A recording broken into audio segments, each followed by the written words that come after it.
Assalamualaikum warahmatullahi wabarakatuh. Halo Sobat UI TV, kembali lagi di segmen Podcast Obral bersama pakar ngobrolin hal yang lagi viral.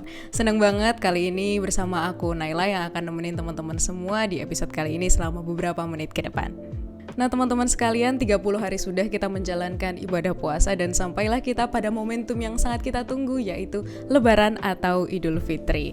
Yang sebelumnya kita selama 30 hari makan mungkin hanya 2 kali sehari pada saat sahur dan berbuka. Sekarang kita sudah bebas mau makan kapan aja, bahkan bisa lebih dari 3 kali sehari. Nah kira-kira ada nggak sih dampak perubahan pola makan terhadap kesehatan kita dan bagaimana ini merubah metabolisme tubuh kita mungkin? Nah untuk menjawab pertanyaan-pertanyaan itu, hari ini aku nggak sendiri. Aku ditemenin salah seorang narasumber hebat kita hari ini. Aku bersama Bu Dr. Nur Aini Junet M. Gizi Fainem. Halo Bu Dokter. Halo Naila. Gimana kabarnya Bu? Alhamdulillah, harus sehat. Iya. Nah hari ini saya punya banyak pertanyaan nih Bu, terkait puasa dan bagaimana dampaknya pada mungkin kesehatan kita, perubahan pola makan itu. Kira-kira nih ya Bu Dokter ya, kenapa biasanya kita nih ya pas bulan puasa tuh berat badannya turun drastis, terus habis lebaran naik lagi. Ini gimana nih, kenapa dan kira-kira gimana dampaknya nih? Ya, kalau dilihat dari puasanya, sebetulnya kalau puasanya itu bisa dilakukan dengan baik, umumnya berat badan tubuh kita akan turun umumnya ya. Tapi ternyata ada kalanya nggak begitu. Banyak juga yang kemarin puasa itu justru malah berat badannya naik. Banyak yang konsul ke saya juga, loh kok saya tiap puasa malah berat badannya naik gitu.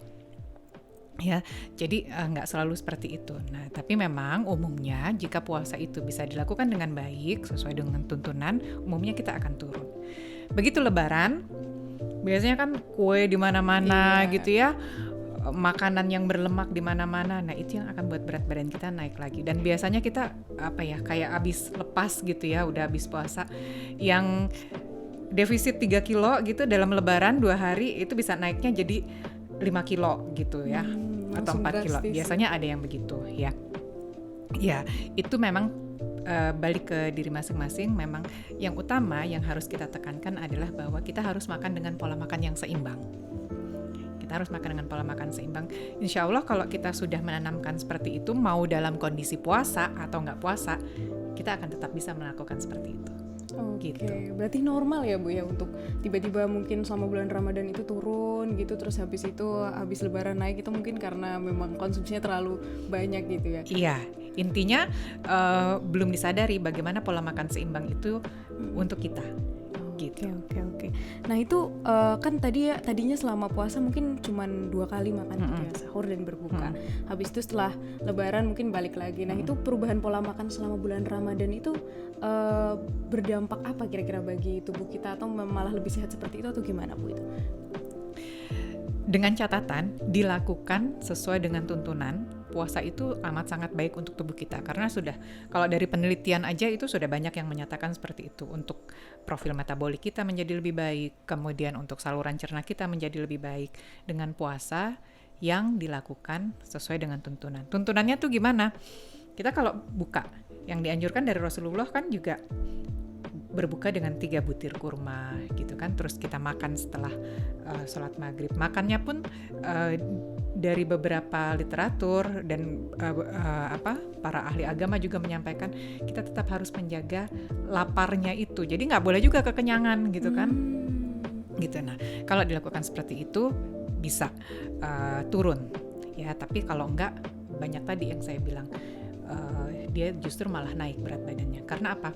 Biasanya kalau buka puasa, kayak Naila sendiri, buka puasa kan biasanya yang manis-manis. Emang sih kita kan dianjurkan berbuka dengan yang manis gitu ya, tapi juga ya jangan kebablasan juga. Intinya kita tetap harus mengatur bagaimana caranya asupan kita itu harus seimbang.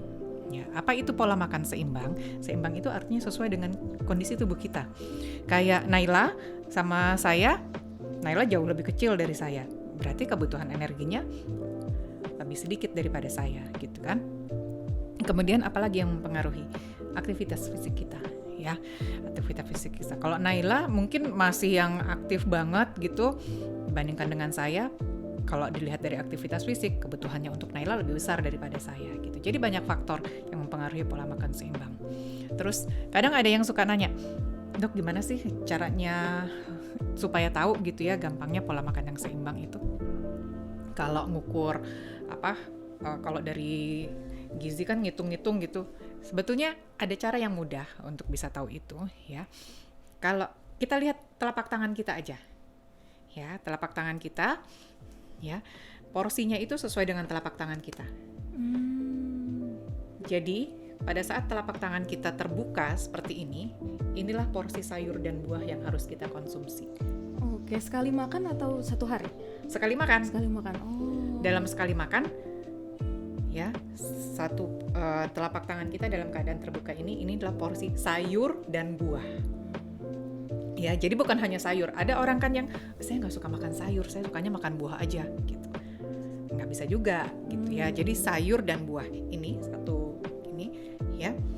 Kemudian begitu dia mengepal, ya, ini adalah protein. Ini adalah protein dari hewani, dari nabati, gitu. Kemudian kalau dia tadi terbuka ini dalam telapak tangan kita, telapak tangan ya, nggak sampai sini, gitu ya. Telapak tangan ini adalah karbohidrat. Jadi nasi, tepung, mie, roti dan sebagainya itu sini. Segitu. Jadi kalau misalkan ada kan kadang-kadang tuh suka makan nasi lauknya mie gitu kan, nah itu udah diambil semua gitu ya. Jadi itu yang dianjurkan. Jadi gampangnya kalau misalkan ke masyarakat kita suka sampaikan, yang pertama mengepal ya, ini adalah protein, tahu, tempe, daging, ayam, ikan, protein gitu ya. Kemudian buka tangannya, seluruh tangan adalah sayur dan buah, setengahnya baru karbohidrat. Oke. Gitu. Jadi gimana caranya? Kalau puasa sama nggak puasa sama, tetap pola makan seimbang. Mau puasa nggak puasa, pola makannya tetap seperti itu. Kalau kita lihat piring, setengah dari piring itu harus sayur dan buah. Kemudian kan setengah lagi. Nah seperempatnya itu bagi protein, seperempatnya bagi dengan karbohidrat. Nah kalau piring, kadang-kala kan piring kita ukurannya macam-macam gitu ya. Betul. Nah, gimana nyesuaiin porsinya supaya gampang? Pakai telapak tangan kita aja. Nah, telapak tangan saya sama telapak tangan Naila beda kan ukurannya? Ya, jadi disitulah porsinya. Gitu. Iya, teman-teman, kita jadi dapat pengetahuan baru nih untuk acuan pola makan kita, seberapa porsinya. Itu mudahnya seperti itu. Wah, tapi ya Bu Dokter ya, biasanya kan kita kadang kalau habis maghrib itu makan langsung banyak banget, dan itu kan makannya setelah, mungkin ada yang baru makan setelah taraweh dan itu terlalu malam gitu. Itu berdampak nggak itu kira-kira? Jadi kalau katanya kan kalau makan terlalu malam nanti jadi lebih mudah gemuk atau seperti apa gitu?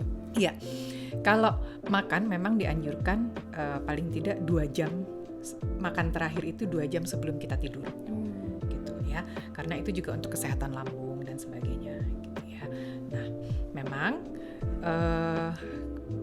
sesuai dengan anjuran itu, kalau kita buka itu yang pertama kan air dulu ya, air secukupnya ya, kemudian setelah maghrib ya baru kita makan besar. Nah kemudian setelah tarawih itu ya dessert, buah dan segala macam gitu. Oke, gitu ya teman-teman tahapannya. Nah, ini kan mungkin kaget gitu ya, kita transisi habis lebaran terus langsung seperti semula gitu.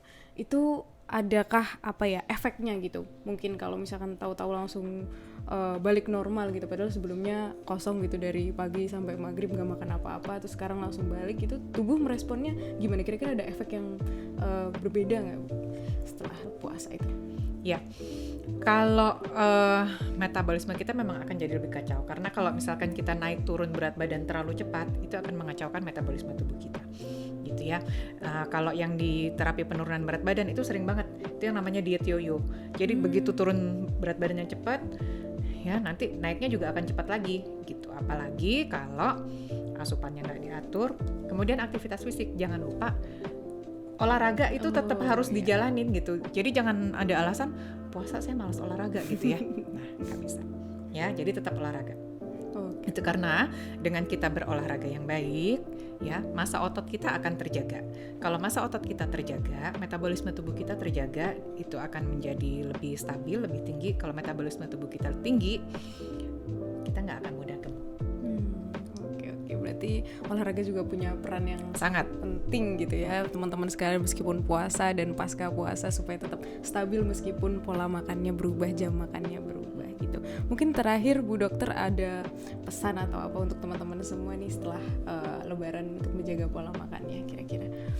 ya, tipsnya mungkin tetap kita harus ingat bahwa kita makan dengan pola makan yang seimbang, gitu ya. Dan Lebaran bukan berarti lebaran, gitu ya. Jangan sampai nanti badan kita yang jadi lebaran. Nah, gimana teman-teman? Udah jelas kan?